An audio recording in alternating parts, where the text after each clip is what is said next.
Siya po yung asawa ko, no, nakakatambay ng uso dito sa labas ngayon, ano, ngayong araw ng linggo, wala kasing operation tong ano eh, maingay na patahian, no. So, pwede kang tumambay-tambay sa labas nang hindi ka mapiperwisyo, no.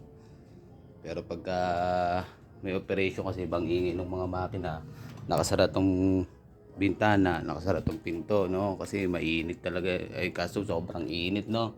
Titiisin mo na lang yung sobrang init, no, guys, kasi kaysa maperwisyo ka ng mula umaga hanggang gabi na sa sobrang ingay ng mga makina, no? Eh ngayon walang operation, so yan. Pwede kang tumambay-tambay tulad ng asawa ko ngayon, nakatambay dito sa labas kahit pa paano may hangin. Dito, pag pumasok ka dito sa loob ng bahay, napakainit.